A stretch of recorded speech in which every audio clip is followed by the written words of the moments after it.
Hello again to another tutorial on how to run or how to connect and deal with MySQL Server from PHP scripts from command line or from the terminal.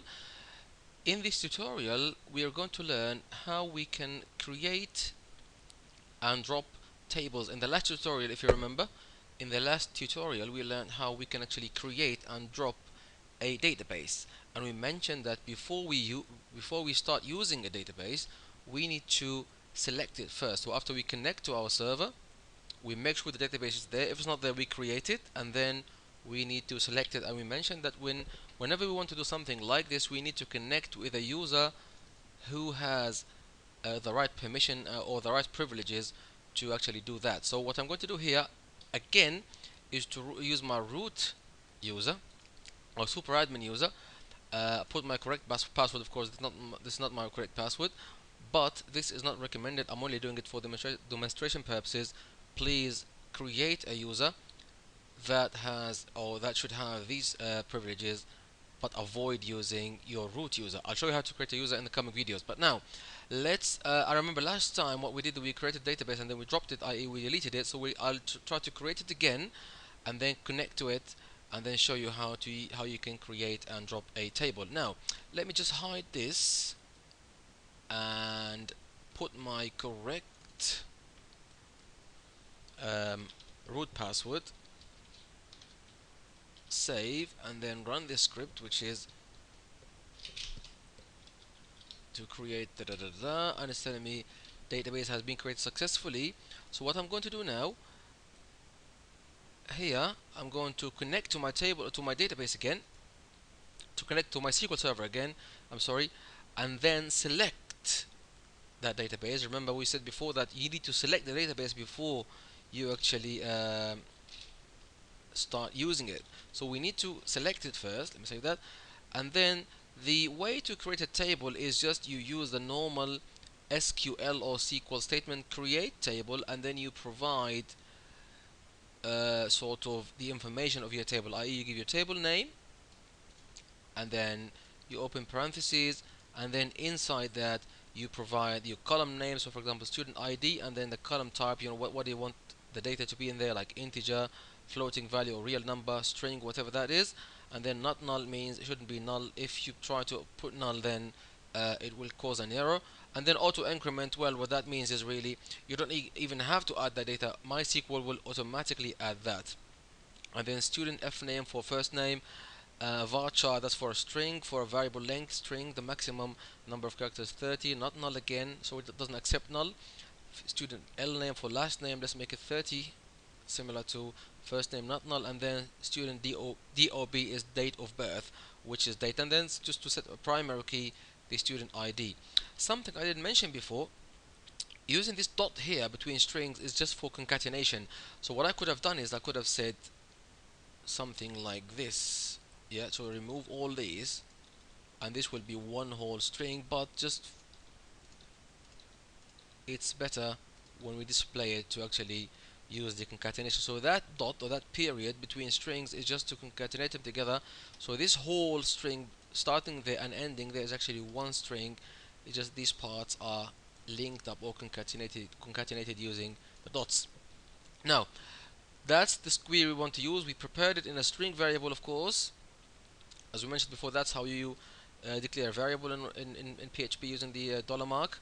And then what you need to do is use the MySQL query function to execute or to run that query using the connection that you had before to run it, and then it returns a value, true or false. Return value, of course, make sure you always give these meaningful names, and then return value. If not, return values, i.e., if that's false and we are here negating it. So if this is false, this means this condition will be true, because we're saying if not false, what opposite of false is true. So if this is true, if i.e. if the creation of this table fails, then show me failed to create table and exit with an error, die, or exit with an error, or just display table has been created.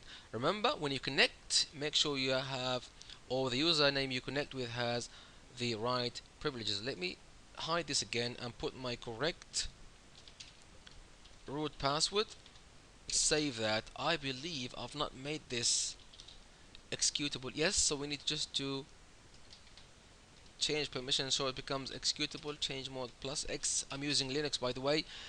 You should be able to do the same thing if you're using Mac or Windows. Change it to executable and then create drop table. Run that, and it's telling me table has been created successfully. Now let me just change my password quickly here. Just put something, anything. Save, and then back here, because we have created the table successfully now.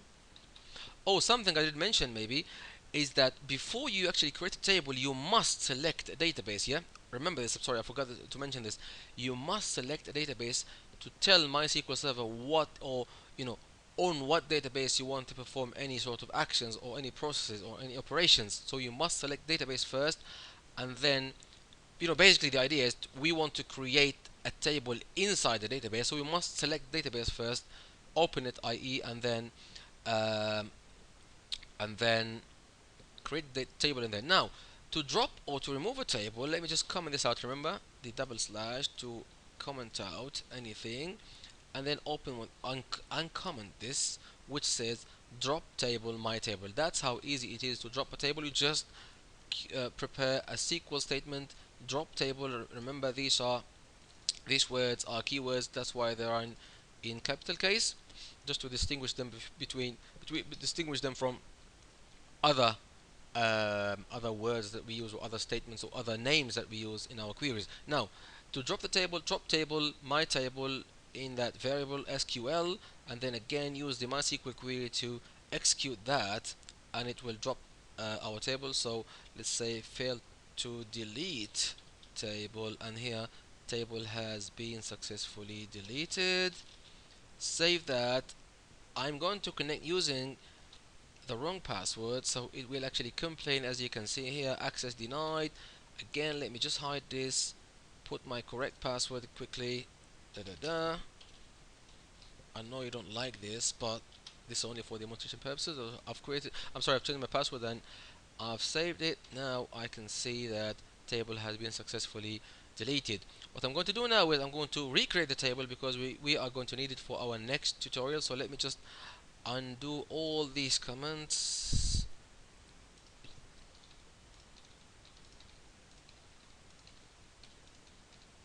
and then so now you can't actually see my password. I just need to say here failed to create table, and here table has been successfully created. So let me just run that again. As you can see, I have recreated the table, which is called my table, by the way, and I'm going to use it in my coming tutorials. Thank you very much for watching, and I'll see you next time.